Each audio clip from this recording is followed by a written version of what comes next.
मोठमोठ्या सैन्याच्या तुकड्या असायच्या, हे सर्व वारस हक्काने मिळायचं.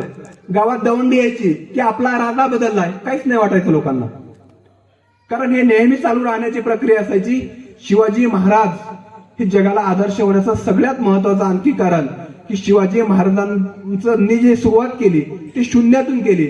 शून्यापासून विश्व निर्माण केलं ते म्हणजे छत्रपती शिवाजी महाराजांनी. काय परिस्थिती होती महाराष्ट्राची?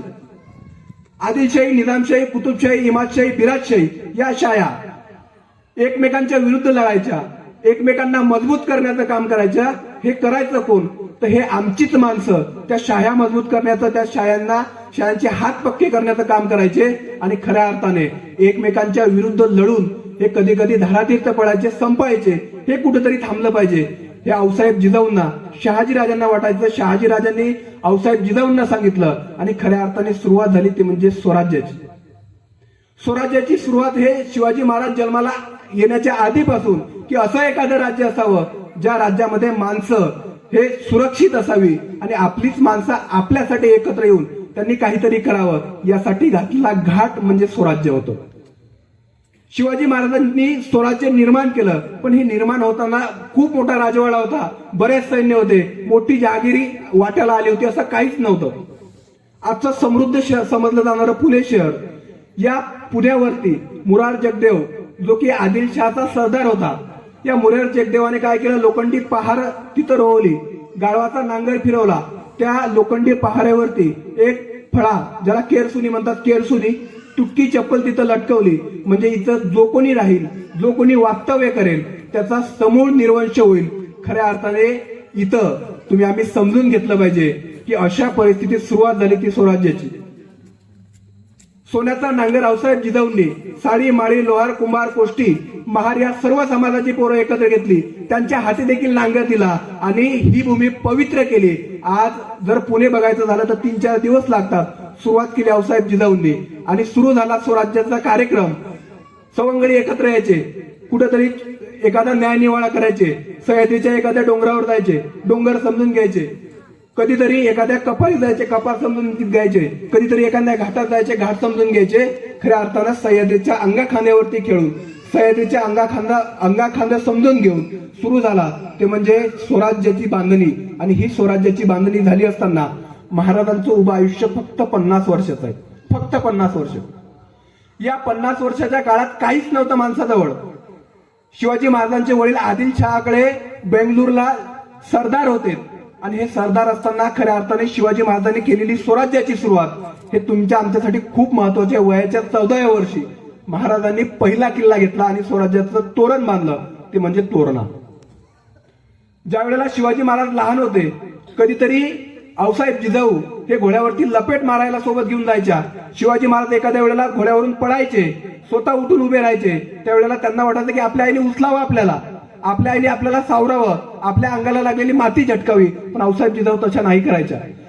एक दिवस शिवाजी महाराजांना थोडा संताप आला आणि म्हटले की आऊसाहेब, आम्ही घोड्यावरती लपेट मारतो, आम्ही पळतो, आम्हाला व्यवस्थित सुरुवातीला घोडसवारी करता आली नाही, तेव्हा देखील तुम्ही उचलला नाही, आज देखील आम्हाला उचलत नाहीत.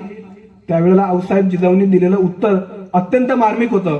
आऊसाहेब जिजाऊ म्हणतात की राजा, तुम्ही पडला तर तुम्हाला स्वतःला सावरायचंय आणि तुम्हाला स्वतःला सावरून खऱ्या अर्थाने स्वराज्याला उभं करण्याचा कार्यक्रम करायचा आहे. आणि तेच काम संपूर्ण आयुष्य छत्रपती शिवाजी महाराजांनी केलं. शिवाजी महाराजांचं स्वराज्य हे वेगवेगळ्या माणसांना एकत्र घेऊन, अशी माणसं जी माणसं स्वराज्यासाठी उपयोगाची होती, कामाची होती आणि शेतकरी देखील होती. शिवाजी महाराजांचं युद्ध हे कधी चालायचं?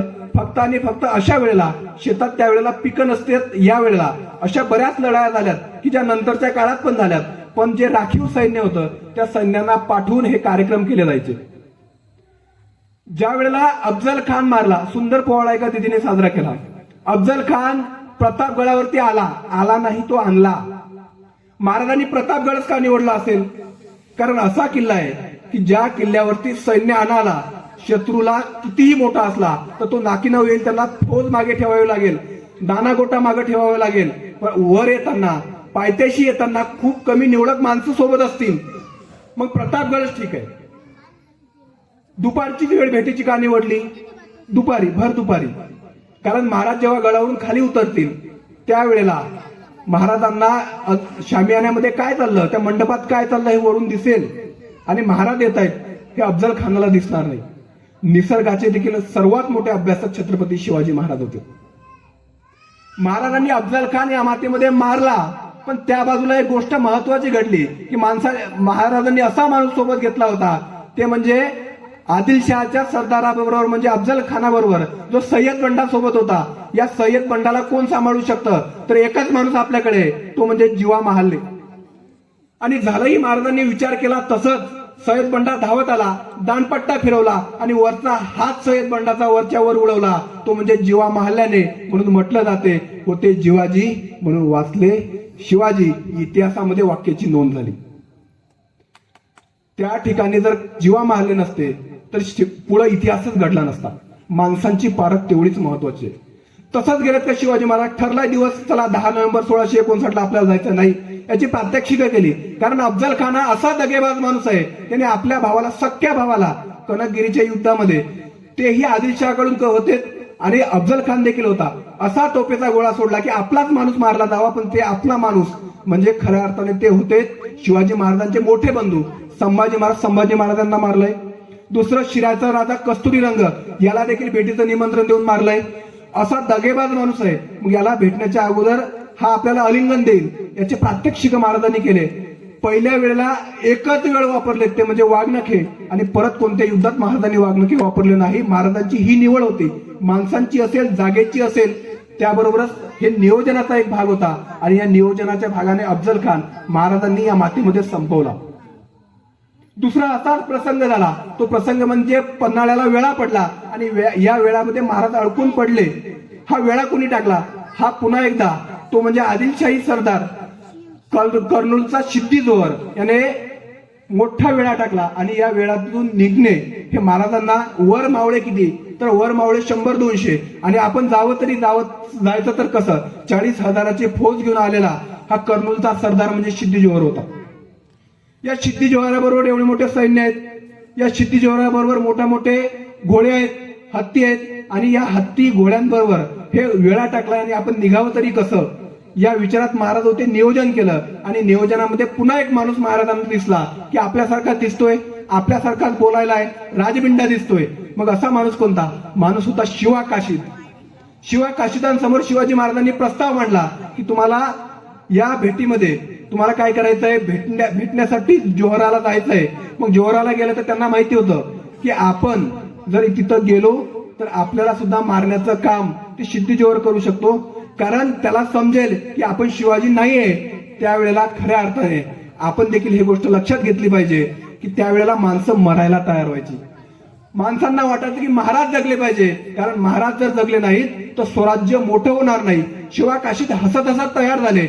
महाराजांनी जाण्याच्या अगोदर आपल्याच माणसांचा सत्कार त्यांच्याकडून करून घेतला आणि आपल्या माणसांना देखील लक्षात लवकर नाही आलं की हे शिवा काशीद आहेत. महाराजांची खात्री पटली. त्यावेळेला महाराजांनी जेव्हा दिवस ठरला, 2 पालख्या ठरल्या आणि 2 पालख्यांमध्ये सिद्दी जोहराच्या तंबूकडे एक पालखी निघाली आणि एक पालखी विशालगडाकडे निघाली. आणि ज्या सिद्दी जोहराच्या तंबूकडे गेलेली पालखी होती, अगदी काही क्षणात त्यावेळेला अफजल खानाचा मुलगा फजल खान आणि सिद्दी जोहराने शिवाजी महाराजांचा जो बहिरुपया होता, जी म्हणजे शिवा काशीद, त्याला संपवून टाकलं. कारण त्यांना लगेच लक्षात आलं की हे शिवाजी महाराज नाही, शिवाजी महाराजांचे बहिरुपी आहेत. आणि महाराजांना शोधण्यासाठी सैन्य सैरावर पडत होतं. आणि आपल्या सर्वांना माहिती असेल की आपण बाजीप्रभूंचं उदाहरण, की महाराज लाख मेले तरी चालेल पण लाखाचा पोशिंदा जगला पाहिजे. याच वेळचा तो प्रसंग. तुम्ही विशालगडाकडे निघा, आम्ही इथं वाटेत सैन्याला अडून धरतो. तुम्ही जेव्हा तोफीला बत्ती द्याल आणि तोफेच्या गोळ्याचा आवाज होईल ना, त्यावेळेला आम्ही इथनं पुढे येऊ, आम्ही आमच्या सैन्यांना घेऊन पुढे येऊ. बाजीप्रभू देशपांडे आणि बाजी बांधल त्यांच्यासोबतच त्यांचे काही सैन्य, या सर्वांना घेऊन घोळखिंडीमध्ये खऱ्या अर्थाने ते थांबलेत आणि सैन्य आलं. प्रखर युद्ध झालं. बाजीप्रभूंनी दोन्ही हातांनी दानपट्टे चालवले. सपाट सैनिक कापलेत. पण कापले असताना खूप वार त्यांच्यावरती झाले. ज्या वेळेला विशालगडाला तोफेला बत्ती दिली विशालगडावरून, त्यावेळेला त्यांनी शेवटचा श्वास घेतला आणि तोंडचं वाक्य खरं केलं की महाराज लाख मेले तरी चालतील पण लाखाचा पोशिंदा जगला पाहिजे. आणि या पोशिंदासाठीच प्रत्येक माणूस मरायला तयार व्हायचा. शिवाजी महाराजांचं स्वराज्य माणसांनी एकत्र येऊन तयार झालं. समर्पण होतं शिवाजी महाराजांच्या स्वराज्यामध्ये. जगप्रसिद्ध पुरंदरचा तह झाला आणि या तहामध्ये महाराज 2 पावलं मागे आली. मिर्झा राजे जयसिंग दिलेर खानाला एवढा मोठा म्हणजे 23 किल्ले 35 किल्ले स्वराज्यात होते. 23 किल्ले दिलेत. 23 किल्ले 10 लक्ष होण्याचा प्रदेश दिला आणि एवढं मोठी साम्राज्य दिलं असताना आता काय करायचंय तर आपल्याला स्वराज्य ताब्यात घ्यायचंय. परत संकट आलंय ना, संकट बाजूला करायचं, नंतर स्वराज्य घेता येईल. विचार शिवाजी महाराजांनी केला. महाराज आग्र्याला गेले. औरंगजेबाच्या हातावरती तुरी देऊन निसटले. पण ह्या सर्व प्रसंगांमध्ये महाराजांचं नियोजन किती महत्वाचं होतं, जगाने महाराज का लक्षात घेतले हे आम्ही समजून घेतलं पाहिजे. महाराज निघून आलेत ना, त्यावेळेला मदारी मैतर हिरोजी फर्जंद तिथनं आग्र्यात महाराजांच्या जागेवरती थांबले होते. त्यांनाही माहिती होतं की माहिती पडलं की क्षणात आपलं मुंडकं धडाच्या वेगळं होणार, तरी देखील माणसं थांबायची. माणसांची पारख शिवाजी महाराजांची उगीच नव्हती. उगाच स्वराज्य मोठं झालं नाही, त्यासाठी कितीतरी जणांनी या मातीमध्ये स्वतःला गाळून घेतलं, ही माती रक्तरंजित केली. तेव्हा खऱ्या अर्थाने शिवाजी महाराजांचं स्वराज्य नाही तर रयतेचं स्वराज्य निर्माण झालं, सर्व धर्मांचं स्वराज्य निर्माण झालं. एवढंच नाही तर आजही जगाने आदर्श घ्यावा असं स्वराज्य निर्माण झालं. तानाजी मालुसरे आपल्या सर्वांना माहिती आहे की पोराचं लग्न बाजूला ठेवून आता जर एखादा तानाजी असता तर काय केलं असतं, गेला असता का पोराचं लग्न आहे, राजा लग्न होऊ दे आधी, नंतर बघू की कोंडाणा घ्यायचं. महाराजांची माणसंही तशीच होती. कोंडाणा ताब्यात आला त्यावेळेला तानाजी पडलेत. महाराजांना बातमी समजली ना, खूप वाईट वाटलं महाराजांना. रणसंग्राम कसा झाला, काय झाला, आपण तानाजी चित्रपटाच्या माध्यमातून बघितलं असेल, माहिती आहे तुमच्या सर्वांना. त्यावेळेला महाराजांना बातमी आनंदाची वाटली की कोंडाणा आलाय, पण तानाजी पडलेत ही बातमी जेव्हा शिवाजी महाराजांना समजली ना, महाराजांनी हृदयावरती हात ठेवला. जगदंब असे शब्द तोंडाच्या बाहेर आलेत आणि महाराज म्हणाले, गड आलाय पण माझा सिंह गेलाय.